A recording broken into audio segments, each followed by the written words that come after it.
오늘은 믿는 자의 말하기라는 제목으로 같이 은혜 나누기 원합니다. 어떤 교회 목사님이 휴가를 가는 집사님한테 잘 다녀오시라고 문자를 보냈습니다. 집사님, 휴가 잘 다녀오세요. 그랬더니 받은 문자를 보고 집사님이 목사님도 휴가 가시는구나 라는 생각이 들었습니다. 그래서 바로 단문자를 보낸다고 했는데 그걸 받아보고 목사님이 깜짝 놀랐습니다. 집사님이 목사님도 휴가 잘 다녀오세요 라고 문자를 보낸다고 했는데 받침 미음이 빠진 채로 보낸 겁니다. 그래서 내용이 이렇게 됐죠. 목사, 니도 휴가 잘 다녀오세요. 이 말이 중요합니다. 이게 어다르고 아다르고 교회 공동체도 그렇고 가족도 그렇고 부부도 그렇고 어떠한 관계든지 간에 일터에서도 이 말이라는 것 때문에 화가 나기도 하고 불화도 생기고 갈등도 다툼도 생기는 일이 많기 때문입니다. 어느 상담가가 상담을 하다 보면 이 말과 관련된 이야기들을 참 많이 한대요. 실제로 예전에는 앞으로 결혼해서 살면 그런 식으로 우리가 이렇게 말할 거라고는 생각 못했어요. 내 아들이 그렇게 말하다니 나는 나의 귀를 의심할 수밖에 없네요. 내가 문제를 일으킬 때마다 부모님은 정말 나한테 심하게 말을 하세요. 그렇게 말을 많이 하는데 도대체 그 사람이 나한테 뭘 말하려고 하는지를 모르겠어요. 왜 우리는 말다툼으로 항상 대화를 끝내는지, 또 말은 그렇게 많이 하는데 별로 달라지는 것은 왜 없는 것인지, 아예 말을 안 하고 사는 게 나은 거 아닌지, 뭐 이런 이야기들을 상담가한테 와서 할 때가 많다라는 거예요. 이게 다 말하고 관련된 거예요. 말 때문에 상처 있고, 말 때문에 아프고, 말 때문에 이해 안 가고. 이 말이 가진 힘이라는 게 대단합니다. 버스에서 한 청년이 통화를 하고 있는데 자기가 통화하는 데만 신경을 쓸 뿐이지 다른 건 아예 안중에도 없었대요. 전화 내용이 이렇습니다. 그러니까 쌍 빨리 내놓으란 말이야. 당신이 내 아이템을 훔쳐갔잖아. 어쭈 너 거기 어디야? XX 새끼야. 막 이러면서 버스에 타서 내릴 때까지 전화기에다 대고서 계속 그런 욕을 하고 험한 말을 큰 소리로 하는 거예요. 근데 이상하게도 시간이 흐를수록 그 이야기를 어쩔 수 없이 들어야 되는 주변 사람들의 마음이 점점 우울해지기 시작했습니다. 분명히 자신들을 향하여 하는 욕설은 아닌데도 불구하고 마음적으로 너무 괴로운 거예요. 듣고 있는 게. 참다 못해서 한 사람이 이제 뭔가 말을 하려고 하는 순간에 버스가 정거장에 섰고 그 청년은 욕을 해대면서 버스에서 내렸습니다. 그날 그 차 아침에 탔던 모든 승객들의 마음이 참 끔찍하게 시작을 했죠. 아침에 그런 이야기를 듣고서 기분 좋은 사람이 어디 있겠어요. 말이 우리의 삶에 미치는 영향이라는 게 참 커요. 늘 하고 살지만 굉장히 무서운 게 말이라는 겁니다. 이 야고보서가 전해지는 이 교회에도 이 말로 인한 문제가 꽤 많았어요. 특히 부자와 가난한 자 사이의 갈등인데 이게 야고보서 2장을 보면 이렇게 나오고 있습니다. 새 번역이에요. 나의 형제 자매 여러분, 여러분은 영광의 우리 주 예수 그리스도를 믿고 있으니 사람을 차별하여 대하지 마십시오. 이를테면 여러분의 회당에 화려한 옷을 입은 사람이 금반지를 끼고 들어오고 또 남루한 옷을 입은 가난한 사람도 들어온다고 합시다. 여러분이 화려한 옷차림을 한 사람에게는 특별한 호의를 보이면서 여기 좋은 자리에 앉으십시오 하고 가난한 사람에게는 당신은 거기 서 있든지 내 발치에 앉든지 하고 말하면 바로 여러분은 서로 차별을 하고 나쁜 생각으로 남을 판단하는 사람이 된 것이 아니고 무엇이겠습니까? 아니 분명히 예수님은 가난하고 눌리고 포로되고 그런 이들을 자유롭게 하고 해방시키고 그리고 성찬이라고 하면 우리가 지위 고하를 막론하고 다 하나님의 은혜로 자녀된 것을 기념하는 게 성찬 아니에요. 그런데 거기다 대고 당신은 거기 서 있든지 여기 앉든지 마음대로 하시오. 이런 이야기를 듣고 한다면 이게 듣는 사람한테 얼마나 상처가 되겠어요. 교회에 와서. 이 교회 와서는 최소한 이런 이야기는 듣지 말아야 되는데 이렇게 업신여기는 말들, 그냥 눈에 보이는 대로 반응해서 던지는 말들, 그냥 가난한 것 같으니까 휙휙 던지는 그 말들의 상처를 입고 그것이 교회를 흔들기 시작하는 거예요.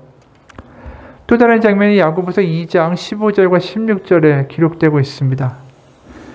만일 형제나 자매가 헐벗고 일용할 양식이 없는데 너희 중에 누구든지 그에게 이르되 평안히 가라, 덥게 하라, 배부르게 하라 하며 그 몸에 쓸 것을 주지 아니하면 무슨 유익이 있으리요. 이 장면은 뭐냐면 이른바 좀 돈 있는 사람들이 근사하고 따뜻한 옷을 입고 다니면서 이 뭐 좀 꼬재재하고 돈 없고 이런 사람들한테 좀 씻어라, 가서 뭐 좀 먹어라, 뭐 따뜻하게 입고 다니라 말만 한다라는 거예요. 하나의 도움도 주지 않고 그 사람들이 씻을 또 입을 먹을 돈이 없어서 그러고 다니는 거 뻔한데도, 그러니 그런 것들을 보면서 사람들의 감정이 좋겠어요? 이게 위선적으로 느껴지잖아요. 말로만 사랑한다고 하고 말로만 그렇게 해버리고, 어떻게 보면 그 말만 잔치인 그러한 모습에 위선적이다라는 말이 나올 수밖에 없는 상황인 거죠. 미국의 남부도 그랬어요. 남부에 교회들이 굉장히 많았잖아요. 그런데도 불구하고 노예제도를 적극적으로 받아들인 게 미국 남부 아닙니까? 그래서 남북전쟁이 난 거죠. 그때 이야기가 이런 게 있어요.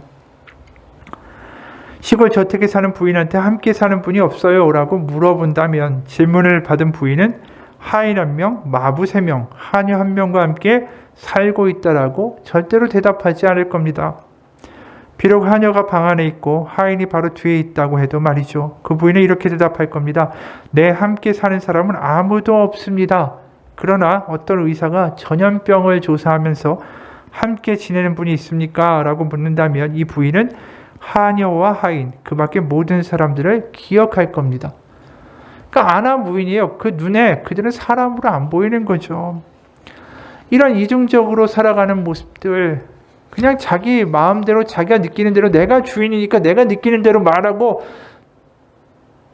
내가 느끼는 대로 반응할 자유가 나에게 있다. 그렇게 살아가는 사람들이 주변 가운데 다 상처 주고 다니는 거예요. 그 상황에서 교회가 하나다, 그런 이야기가 야고보서가 지금 선포되는 교회에게 들리겠어요? 비방이 일어나죠. 아니 저렇게 나에게 상처를 주는데 저런 자가 믿는 자라고 말할 수 있는가? 말만 번들어하게 하는데 위선자지, 저 사람 믿는 게 맞아? 그러니까 야고보서 4장 11절에 이런 말까지 튀어나오는 거예요. 형제들아 서로 비방하지 말라. 형제를 비방하는 자나 형제를 판단하는 자는 곧 율법을 비방하고 율법을 판단하는 것이라. 내가 만일 율법을 판단하면 율법의 준행자가 아니요 재판관이로다. 이게 지금 말 때문에 이루어지는 거죠. 말 때문에 서로 무시당했다고 했고, 말 때문에 저 사람 사랑 없다, 뒤로는 다르게 행동한다, 차라리 사랑한다고 말이나 하지 말지, 뭐 이런 비방과 폭로들이 왔다 갔다 하는 거예요. 교회 안에서. 지금 한국의 교회들도 마찬가지예요. 여전히 한국 교회 안에도 빈부의 차이가 있고, 하나님이 당신을 사랑하십니다 라고 세상에 이야기하지만 거꾸로 방역 조치에 협조하지 않아서 코로나를 막 만들어내는 것 때문에 사회의 비판을 받으니까 교회가 사랑한다는 말이 얼마나 가증스럽고 위선스럽게 느껴지는지 사회에서 얼마나 비판을 많이 해요.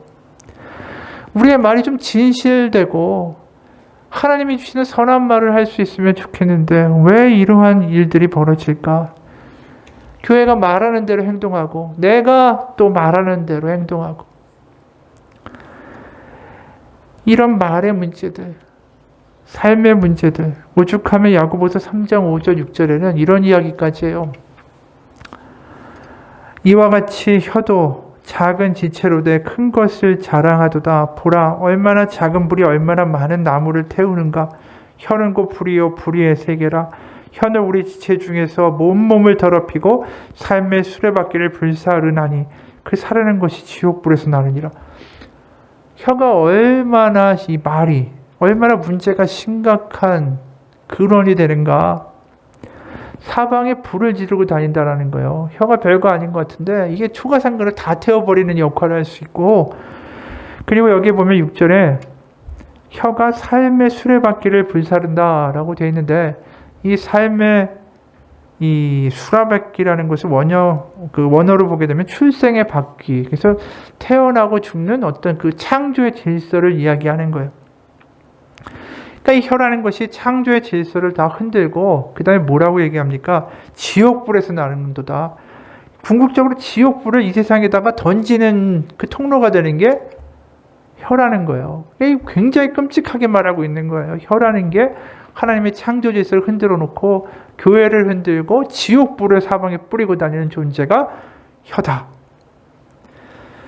그렇기 때문에 26절에서 오늘 본문에서 이렇게 단호하게 말씀하죠. 누구든지 스스로 경건하다 생각하며 자기 혀를 재갈 물리지 아니하고 자기 마음을 속이면 이 사람의 경건은 헛것이라. 그러니까 이 자기 혀에 재갈을 물리라. 재갈이 뭐죠? 말이 달릴 때 고삐를 딱 틀어서 세우는 게 재갈이잖아요. 브레이크죠, 자동차로 말하면. 그러니까 말을 하기 전에 멈추어서 다시 한번 생각하고 그 다른 반응을 보여주는 것이 결국 경건이다라는 거예요. 그러니까 다시 거꾸로 말하면 보이는 대로 말하고 보이는 대로 판단해서 그냥 쏟아내는 말, 그런 말을 하는 것 자체가 경건하지 않은 사람이다라는 거죠. 근데 우리가 얼마나 보이는 대로 판단하고 말하기가 쉬운 사람인지 몰라요. 특히 만만한 관계에 있어서는 특히 더 잘해요. 그냥 보이는 대로 그대로 말해버려요. 미국에 있는 한인교회에서 목회를 하는 목사님이 이런 이야기를 해요. 그 자녀들, 이민 2세들이 부모님들한테 가장 불만을 갖는 것 중에 하나가 부모님들이 너무 자기중심적으로 그냥 쉽게 말을 한다라는 겁니다. 예를 들어서 카펫 위에 이제 물컵이 있었는데 자녀들이 이제 부주의해서 가다가 툭 쳐가지고 물컵이 카페트 위로 그냥 확 쏟아졌어요. 그러면 부모님들이 이렇게 말한대요. 왜 조심하지 않고 그렇게 물을 엎지르냐고. 근데 이번엔 반대로 부모님이 부주의해서 물컵을 탁 쳐가지고 카페트로 싹 쏟아지면 똑같은 상황인데 부모님이 이렇게 말한다는 거죠. 누가 여기다 물컵 갖다 놨냐고. 그러니까 자기들 입장에서 보고 느끼는 대로 그냥 말해버리는 거예요. 그러니까 주변 가운데 상처를 주고 그것 때문에 아파하는 일들이 벌어진다라는 겁니다. 야고보교도 마찬가지예요. 그냥 가난해 보이니까 바로 말하는 거고 실제로 도움 주지 않지만 따뜻하게 입어. 뭐 그냥 보이는 대로 말하면서 상처 주는 거예요. 그런데 우리가 보이는 대로 말하는 게 얼마나 문제가 많은지 아세요? 보이는 게 다가 아니니까. 어느 기차에 젊은 아버지가 아이들 둘을 데리고 탔습니다. 어렵게 이제 자리를 잡고 아이들은 몇 정거장 가자마자 이제 난리가 난 거예요. 장난 놀고 밀고 그러면서 객체 안을 뛰어다니고 소란하게 만들기 시작했어요. 그러니까 조용하게 풍경을 보면서 가던 승객들이 이제 눈살이 찌푸려지는 거죠. 그러니까 이제 아버지에게 말은 하지 않지만 눈살을 찌푸리고 아버지를 보는 거예요. 근데 아버지는 이런 아이들한테 아무런 관심도 없이 그냥 창밖만 멍하게 바라보는 겁니다. 그러니까 아이들이 하도 뛰고 다니고 소란 피우니까 참다 못해 어떤 사람이 이 아이의 아버지한테 가서 이야기를 했어요. 당신 아이들이 너무 심하게 소란을 피우니까 이 다른 사람들 생각해서 이 아이들 좀 조용하게 해달라. 조용히 시키라고. 그 장면을 보면서 다른 사람들은 고소해했죠. 아, 말 잘했네. 그런데 그때 차창 밖을 보면서 가던 아버지가 정신을 차린 듯이 기가 푹 죽은 그런 목소리로 말합니다. 미안합니다. 아이들이 지금 막 엄마의 장례식을 치르고 오는 길이라 마음이 가라앉지 않아서 그런 모양입니다. 죄송합니다. 이 말을 옆에서 들은 손님들이 갑자기 숙연해졌어요. 말은 하지 않았지만 그 아이들을 다른 눈으로 바라보게 되었다라는 거죠. 어떤 손님은 아이들을 불러 자기 무릎에 앉히고 과자도 주고 어떤 손님들은 아버지가 되는 사람한테 음식을 권하기도 했습니다. 우리가 눈에 보이는 대로 판단하고 정죄한다고 하면 그것만큼 쉬운 게 없어요. 그리고 그렇게 한다면 세상 사람들과 믿는 사람들이 도대체 뭐가 다르겠습니까? 그래서 눈으로 보고 판단하고 바로 그냥 입으로 쏟아내어 말을 하기 전에 19절에 이런 말씀이 있어요. 내 사랑하는 형제들아 너희가 알지니 사람마다 듣기는 속히 하고 말하기는 더디하며 성내기도 더디하라. 그러니까 말과 판단을 빨리 하지 말고 들으라고 얘기하는 거예요. 먼저. 멈추라고 이야기하는 것과 같은 맥락인 거죠. 예를 들어서 우리가 어떤 남자가 일을 마치고 굉장히 힘들고 지쳐서 집에 들어갔어요. 근데 집에 들어갔는데 집안 꼴이 엉망이에요. 그러면 아주 쉽게 보이는 대로 판단하고 이야기할 수 있어요. 아, 이 여자가 집안에서 하루 종일 있으면서 뭘 한 거야? 이렇게 짜증내면서 말할 수 있어요. 그거 아주 쉬운 반응이에요. 그냥 보이는 대로 반응하면 되니까. 근데 거기서 멈추어서서 오늘 무슨 힘든 일이 있었나 보지? 아이 키우면서 너무 힘든가 보다 당신이. 멈추어 서서 아내에게 말을 들을 수도 있고 다른 반응을 보여줄 수도 있어요. 결국 말이 우리 안에 뭐가 있는지를 드러내는 거고 말이 영성이에요. 뭐냐 하면 눈에 보이는 대로 반응하는 것이 아니라 내 안에 하나님의 말씀이 있으면 눈으로 보이는 것에 반응하는 게 아니라 우리는 말씀에 그 상황을 비추어서 반응해야 된다는 거죠. 그러니까 믿는 자의 특징은 뭐냐 하면 눈에 보이는 대로 반응하는 자가 아니라 말씀에 반응하여 말하는 자. 그러니까 우리 안에 짜증이 있으면 어떤 게 들어와도 짜증이 나갈 수밖에 없는데 하나님의 말씀이라는 필터가 있으면 그것을 바라보고도 똑같은 말로 하지 않고 하나님의 말씀이라는 그 필터를 거쳐서 말하게 된다라는 거예요. 그러니까 결국 우리는 뭐냐 하면 나의 즉각적으로 판단하고 하는 말이 아니라 그 순간에 하나님의 말씀이 우리 가운데 떠오르고 우리를 지배할 때 우리는 다른 말과 다른 반응을 하는 사람이 된다라는 거죠. 그게 21절과 25절이에요. 그러므로 모든 더러운 것과 넘치는 악을 내버리고 너의 영혼을 능히 구원할 바 마음에 심어진 말씀을 온유함으로 받으라.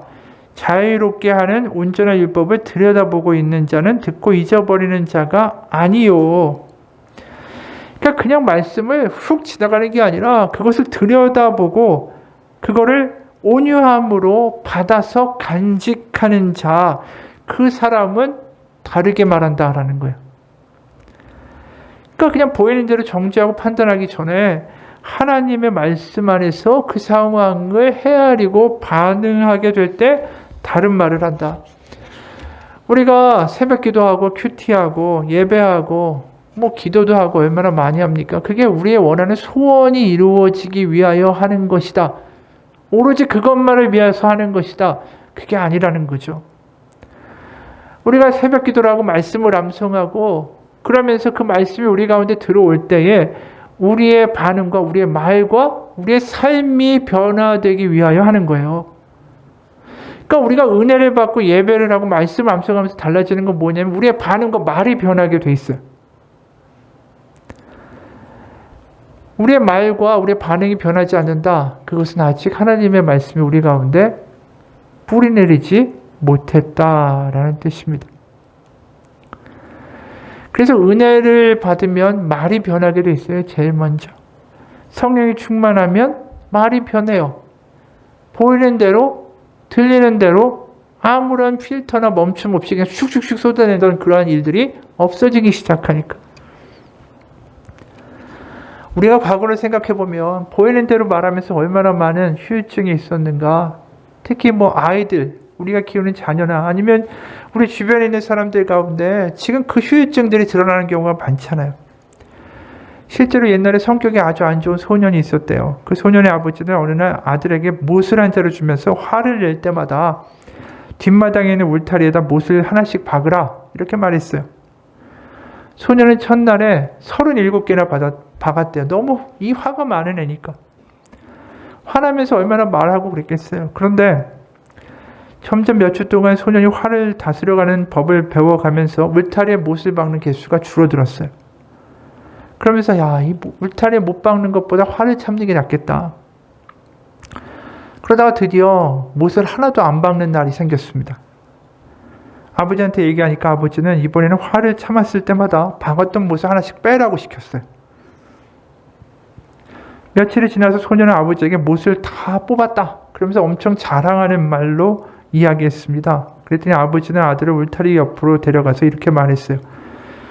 잘했다 아들아. 하지만 울타리에 생긴 구멍을 보려무나 울타리는 절대로 예전 모습으로 돌아갈 수 없지. 화가 났을 때 하는 말은 바로 이런 상처를 남긴단다. 이 무서운 이야기죠. 그러니까 우리가 주변에서 보는 우리의 틀어진 관계들의 많은 부분이 내가 그동안 그렇게 한 거예요. 그러니까 우리가 은혜 안에 거하지 못하면 우리의 관계는 그 은혜로 만들어진 관계가 아니라 그냥 거래적인 관계 아니면 힘과 내가 강한 자, 약한 자의 관계밖에 되지 않는다라는 거죠. 바로 우리가 하나님의 은혜를 경험할 때 우리의 말이 변하고 우리의 주변 가운데 그렇게 상처 주는 일들이 없어지기 시작해요. 상황에 반응하는 자가 되지 마십시오. 하나님의 말씀에 순간순간 반응하는 사람이 되어야죠. 그렇게 되면 정죄나 비난이나 분노나 짜증의 말이 아니라 회복과 생명과 소망의 말을 하게 돼요. 어느 목사님이 미국에 있는 목회를 하는데 미국의 남부에 있는 한 교회에 청빙을 받아서 가셨대요. 근데 거기에 왕언이라고 불리는 권사님이 하나 있었어요. 이 왕언이라는 말 자체가 뉘앙스가 있죠. 그러니까 거의 자기를 따르는 사람들을 데리고 좌지우지 막 흔들어댈 수 있는 그런 영향력을 가진 권사님이었어요. 근데 이 목사님이 부임하기 전에 이 왕언이 때문에 목사님 3분이나 갈등이 일어나가지고 교회를 떠나셨어요. 그래서 이제 새로운 목사님은 이제 왕언이하고 잘 지내야겠다. 근데 이제 사소한 문제 때문에 관계가 또 이렇게 틀어진 거예요. 게다가 이 왕언이라는 사람이 얼마나 독하고 이 뒤끝이 있는지 목사님이 아무리 화해하려고 하고 애를 써도 통하지 않는 거예요. 목사님이 악수하자고 손을 내밀면 그 손을 뿌리치고 아예 등까지 싹 돌리고 가버리는 겁니다. 목사님이 얼마나 마음이 아파요. 잠도 안 오고 이건 아니다 싶어가지고 교회를 떠나야겠다. 근데 이제 하나님이 보내신 교회니까 그래도 내 마음대로 할 수는 없지 하면서 이제 3일 동안 금식 기도를 했습니다. 근데 그 기도 가운데 하나님이 이런 마음을 주셨어요. 너는 왜 미워만 하고 감사할 줄을 모르니? 목사님이 늘 상대방이 그 왕언니가 자기를 미워하고 내 호의를 거절하기 때문에 그쪽이 문제다라고 생각하고 있었는데 자신도 문제가 있다라는 생각을 그걸 통해서 하게 된 거죠. 그러면서 결심을 했어요. 이 권사님에 대해서 감사한 내용을 떠올리면서 기록을 하기 시작했습니다. 한 3시간 동안에 끙끙거리니까 한 50여 가지의 감사의 제목이 떠올랐습니다. 그 50개만 찾은 것도 대단하죠. 근데 50개까지 쓸 때는 정말 억지로 쓴 거라 그렇게 마음에 감동이 없었대요. 그래서 찢어버릴까 하다가 이왕 시작한 거 100까지 채워보자 생각하고 다시 쓰기 시작했습니다. 처음에는 아무리 생각해도 더 이상 쓸 것이 없었는데 포기하기에는 뭔가 하나님이 말씀하신 건데 그래서 밤을 세워서 새벽까지 100가지를 채웠어요. 근데 이제 100가지 감사를 쓰고 나니까 놀라운 거는 이 목사님의 내면에 변화가 일어나기 시작했습니다.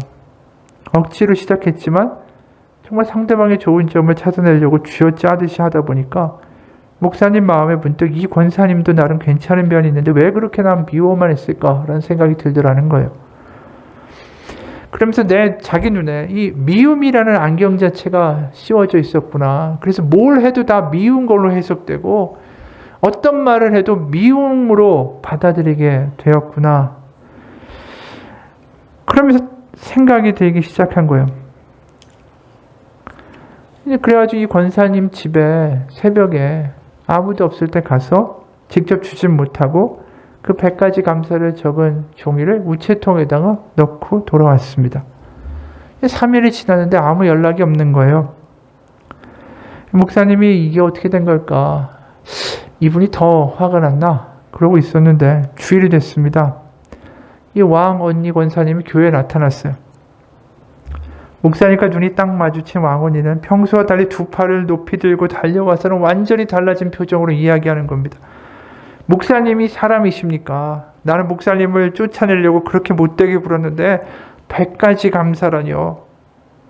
그날 아침에 편지를 읽고 출근하다가 눈물이 너무 쏟아져서 하마터면 사고가 날 뻔했습니다. 그리고 이 왕언니 권사님하고 목사님하고 화해가 이루어졌어요. 우리 입장이라면 당연히 이런 권사님 같으면 저주하고 악담하고 욕하고 그냥 보이고 느껴지는 대로 이야기하고 반응할 수 있어요. 세상의 기준에서는 뭐라고 하지 않아요. 그럴 수 있다라고 하죠. 그런데 우리가 보이는 것에 반응하는 게 아니라 하나님이 주시는 말씀과 하나님이 주시는 음성에 순종하여 반응할 때 우리의 말과 언어가 달라져요. 어떻게 이런 분한테 감사 이야기를 할 수 있겠어요? 그 안에 하나님이 계시기 때문이죠. 우리가 미움이라는 안경이 씌워져 있다면은 그리고 내가 고착하고 내가 늘 판단하는 그런 안경이 있었다면 그 안경이 내가 50살이 되고 60살이 되면 벌써 50년, 60년 쓰고 다니는 안경이 아니겠어요? 늘 그 안경 끼고 살면서 나도 괴롭게 하고 주변도 괴롭게 하는 일들이 얼마나 많아요. 오직 우리가 드리는 하나님께 드리는 말씀과 기도와 또 말씀을 암송하는 것만이 그 안경을 벗어낼 수 있는 길이에요. 그럴 때 우리가 그 안경을 벗어낼 때 다르게 반응하고요. 저주나 분노나 짜증이 아니라 생명과 위로와 감사의 말이 우리 입에서 나갈 수 있다라는 겁니다. 그래서 착한 말, 선한 말을 하자가 아니에요. 하나님의 말씀이 우리 가운데 거하게 하자가 맞는 거예요. 나의 안경을 벗으려고 내 힘으로 벗으려고 하는데 그게 되겠어요? 아니죠. 하나님이 벗겨주시고 하나님의 말씀과 하나님의 언어가 우리 가운데 있을 때 우리는 그것을 할 수 있게 된다라는 거예요. 그래서 야고보서 3장 12절에 이런 말씀을 해요. 내 형제들아 어찌 무화과 나무가 감람 열매를 포도나무가 무화과를 맺겠느냐 이와 같이 짠물이 단물을 내지 못하느니라. 이게 무슨 말씀이냐 하면 그 안에 있는 것대로 결과가 나온다라는 거예요. 겉으로 나오는 열매는 이미 그 나무가 뭐냐에 따라 다 정해져 있는 거지 이 안에 쓰레기가 있는데 선한 게 나오고 선한 게 있는데 쓰레기가 나올 수는 없다라는 거죠. 그러니까 우리의 말이라는 게 결국 그거예요. 내 안에 뭐가 있는가를 보여주는 거예요. 요새 와서 내가 자꾸만 짜증내고 주변 가운데 막 뭐라고 있다고 그러면 내 안에 지금 문제가 생긴 거예요. 내 안에 짜증이 있으면 짜증을 주는 거고요. 내 안에 쓰레기가 있으면 쓰레기밖에 줄 수 없는 거예요. 그게 뭘 좋은 거라고 주변에 막 던지고 다니겠어요. 우리는 이런 말을 해요. 내가 이렇게 짜증나고 악한 거는 다 주변 사람들 때문이다. 근데 그게 착각이죠. 치약을 보게 되면 우리가 힘을 줘가지고 튜브를 누르게 되면 아니면 안에서 치약이 나오는 것처럼 누군가 나를 자극하게 되면 내 안에 게 나오는 것 뿐이에요. 그냥 남 때문이 아니라. 전에도 여러 번 이야기한 적이 있는데 동독과 서독이 나누어져 있을 때 통일되기 전에 동독 사람들이 이제 밤이 되면 몰래 쓰레기를 트럭에다 실어다가 서독 땅에다가 이만큼 쌓아놓고 도망을 갔어요. 그러니까 이제 서독 사람들이 화가 나가지고 그 쓰레기를 다시 담고 자기네 쓰레기까지 담아가지고 2배로 돌려줄까? 그렇게 하다가 마음을 고쳐먹고 동독 사람들한테 유용할 과일 통조림을 트럭에다 잔뜩 실어다가 거기다 갖다 놨어요. 그리고 거기다가 하나의 편말을 떼걸었습니다. 내용이 뭐냐면 사람들은 자기가 가지고 있는 것을 준다. 이게 참 놀라운 이야기죠. 내가 내 안에 쌓인 악으로 분노로 짜증으로 그 언어를 남에게 주는데 문제는 그게 남에게만 하는 게 아니라 더 비극적인 현실은 남에게 하는 그 짜증과 분노와 욕의 언어들을 나한테도 사용한다라는 거예요. 내가 못하고 내가 실수하고 내가 뭔가 엉뚱한 짓을 했을 때 남한테 욕하듯이 그 언어를 가지고 그대로 나한테 욕을 해요. 그러니까 남도 망가뜨리고 자기도 망가뜨리는 일들을 참 많이 하고 있다라는 거죠. 그래서 오늘 본문 17절 18절에 보면 이것을 기억하라고 얘기합니다. 17절 18절 온갖 좋은 은사와 온전한 선물이 다 위로부터 빛들의 아버지께로 내려오나니 그는 변함도 없으시고 회전하는 그림자도 없으시니라. 그가 그 피조물 중에 우리로 한 첫 열매가 되게 하시려고 자신의 뜻을 따라 진리의 말씀으로 우리를 낳으셨느니라. 교회는 지금 말 때문에 문제가 생겼고 이 언어가 가지고 있는 것 때문에 막 사방에서 불이 나고 있는 가운데 지금 야고보서에서 이야기하는 건 뭡니까? 지금 강력한 복음의 메시지를 이야기하고 있어요. 뭐냐 하면 당신들은 하나님이 낳으신 자녀입니다. 하나님이 예수님을 보내신 것은 우리는 새로운 피조물, 새 창조를 하시기 위해서 예수님 보내셨어요. 바로 믿는 자라는 것은 우리의 자아가 죽고 바로 하나님이 주신 새로운 정체성, 하나님의 자녀로 태어나는 거예요. 그 일을 하기 위하여 예수님이 이 땅에 오셨다라는 거예요. 그러니까 우리가 가진 내 생각이라는 안경을 벗기시고 하나님의 생명과 풍요의 안경을 주기 위하여 이 땅 가운데 하나님이 오셨다. 그것을 받아들이라는 거예요. 그래서 여기 나오면 아버지가 뭐라고 합니까? 온갖 좋은 은사와 온전한 선물이 아버지께로 있다. 그 아버지가 너를 낳으셨는데 어찌 낳은 아버지가 너에게 좋은 은사와 좋은 선물과 하나님의 선한 것으로 채워주시지 않겠느냐. 네가 하나님의 자녀라는 것을 기억하고 하나님의 말씀을 먹고 그 말씀 가운데 주시는 풍요와 자유를 경험하라. 하나님은 이미 우리 가운데 그것을 주셨다라는 거예요.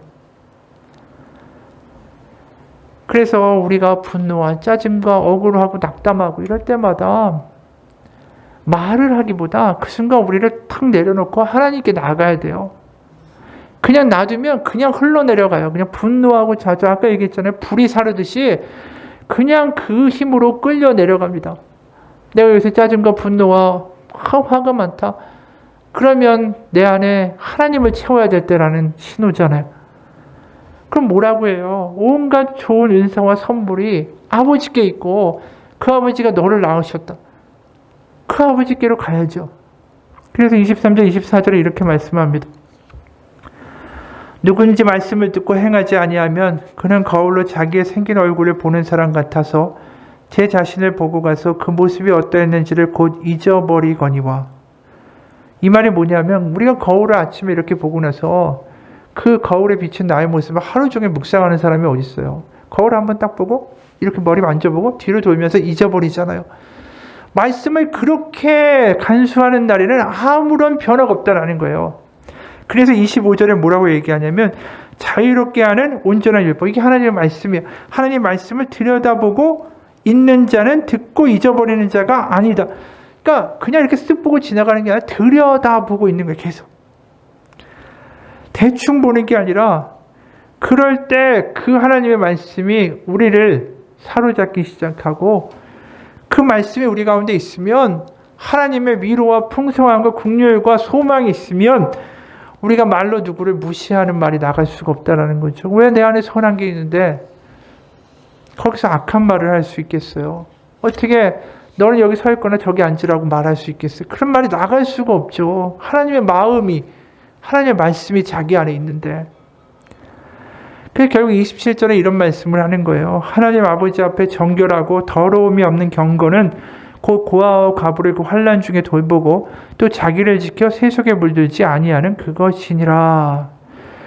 바로 하나님의 마음이 있으면 그 가운데 긍휼의 언어를 쓸 수밖에 없는 거고, 그리고 세상이 물들지 않는 그것, 세상이 주는 안경이 아니라 하나님이 주는 말씀이라는 안경을 쓰고 살아가는 것, 그게 경건이라고 얘기하는 거예요. 동영상 하나를 볼 텐데요. 이분이 그림을 그리고 글을 쓰는 분이에요. 신앙인인데. 근데 그림 그리고 글 쓰는 거 가지고 먹고 살기가 힘들잖아요. 그래서 이분이 이삿짐 센터에서 일을 하기 시작했어요. 그러면서 이제 겪은 이야기를 아주 짧게 간직합니다. 우리 잠깐 보겠습니다. 너무 힘들었어요. 한 처음 3개월 동안은 네. 너무 힘들었던 것 같아요. 한 1개월 만에 10kg가 몸무게 10kg가 빠져버리더라고요. 네. 처음 일하다 보니까 같이 일하는 형들과 손발이 안 맞았고요. 그래서 집에 돌아와 보면 어딘가 몸에 상처가 나 있고 그랬었어요. 매일 제일 싫어하는 담배 냄새를 맡았어야 됐고 네. 아침 일찍 출근해서 밤 늦게 들어올 때도 너무 많았던 것 같아요. 불평할 것 투성인 그런 환경이었던 것 같아요. 그래서 너무 몸이 힘든 날에는 그냥 다 포기해버리고 싶다 이런 생각들도 많이 들었었습니다. 근데 어느 날 제가 버스를 타고 출근을 하고 있는데 하나님께서 해주셨던 말씀, 내가 너를 기뻐한다. 네. 내가 너에게 더 큰 것을 보여주고 싶다. 그 말씀하셨던 것을 떠올리게 하시면서 이런 마음이 들었어요. 나다나, 거기가 바로 내 선교지란다. 제가 아침에 출근해서 일하는 그곳이 제 선교지다라고 말씀해 주셨어요. 네.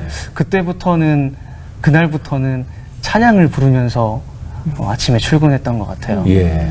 여전히 소망이 없고 힘든 그런 상황은 변함이 없었지만 하나님의 관점으로 바라보기 시작하니까 신기하게도 감사가 고백되어지더라고요. 예. 그때 제가 하나님께 감사드렸던 것을 적어 놓았었거든요. 네. 네, 그 중에 몇 가지 기억나는 게 있다면 5톤 차를 운전하게 돼서 감사. 예. 네, 다소 거칠지만 마음은 착한 형들이랑 일하게 돼서 감사. 네. 교회에 갈 수 있어서 감사. 이것도 감사더라고요. 네, 그리고 아내와 함께 아이스크림 500원짜리 아이스크림 하나에 행복해할 수 있어서 감사. 그리고 세탁기를 혼자 들 수 있어서 감사. 네, 불평할 것 투성이가 아니라 감사할 것 투성이인 그런 저의 모습을 또 발견하게 해주셨습니다. 네. 그때부터 같이 일하는 형들에게 복음을 전하기 시작했어요. 선교지로 보내주셨으니까 네. 복음을 전해야 되는 게 맞다고 생각을 했습니다. 그래서 저의 삶을 통해서도 예수님이 보여지도록 많이 노력을 했고, 또 기회가 될 때마다 몽골 형들을 저희 집으로 이렇게 초대를 해서 네. 한국 음식을 해주면서 같이 교제하고, 또 기회가 될 때마다 그렇게 복음을 전했습니다. 예, 여기 내용을 보면 다른 게 아니죠. 상황은 똑같은데 바뀐 건 뭡니까? 하나님이 주시는 관점이에요. 하나님의 약속, 하나님의 말씀, 그게 자기 안에서 믿어지고 자기를 이끌어가기 시작하니까 다르게 보이는 거죠. 다르게 말하게 되는 거고. 그 예전에 얼마나 짜증내고 화내고 분노할 수 있는 상황이 됐잖아요. 말도 그렇게 할 수 있고.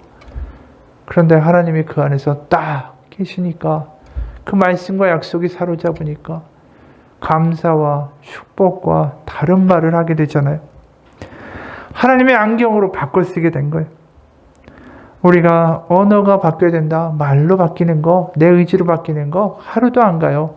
내가 착하게 말해줘야지, 선하게 말해줘야지, 애한테 아내한테 남편한테 말 칭찬해줘야지. 그거 오래 가지 않습니다. 그건 내 힘으로 하려고 하니까. 내 안에 하나님의 말씀이, 우리가 큐티하고 암송하고 새벽에 기도에 나가면서 하나님의 말씀이 우리 가운데 심기워지면 우리가 이렇게 하려고 하지 않아도 그렇게 되게 되어 있어요. 그게 하나님의 복음이라는 거예요. 내가 하는 게 아니라 내 안에 계신 하나님이 그렇게 하게 만들어 주시는 거. 우리 안에 그런 선이 있으면 선을 주는 것이고요. 우리 가운데 악이 있으면 악을 주는 거예요. 그게 바로 믿음의 법칙, 언어의 법칙입니다. 우리의 삶 가운데 하나님의 그 말씀, 하나님의 안경이 우리 가운데 있기를 축원합니다. 그래서 하나님의 말씀에 반응하여 살아갈 때 우리의 일터와 가정과 우리의 교회가 놀랍게 하나님의 역사가 일어나는, 하나님의 풍요로운 선물과 은사가 드러나는 교회와 장소가 될 거라고 믿습니다. 같이 기도하겠습니다. 하나님 아버지, 하나님은 우리에게 주시기 원하십니다. 왜냐하면 우리를 낳으셨기 때문입니다. 우리에게 풍요로운 은사와 온전한 선물을 주기 원하시는 하나님 아버지 앞에 우리는 나아갑니다. 우리의 마음을 열고 하나님 말씀하여 주옵소서. 하나님 듣겠습니다. 하나님 깨닫기 원합니다. 말씀하여 주옵소서. 그 하나님의 말씀이, 하나님의 음성이 우리를 인도하고 우리의 눈을, 우리의 보는 것을 바꾸어 주셔서 우리가 하는 말과 우리가 말하는 모든 행동들이 하나님의 생명을 흘려보내는 통로가 되게 하여 주옵소서. 그래서 놀랍게 변화되는 우리의 주변들을 바라보고 그 가운데 역사하신 하나님의 은혜를 바라보며 하나님 살아계시다라고 말할 수 있는 간증들이 우리의 삶 가운데 넘쳐나도록 하나님 인도하여 주옵소서. 살아계신 우리 주 예수 그리스도의 이름 받들어 기도합니다. 아멘. 우리 다 같이 일어나서 찬양.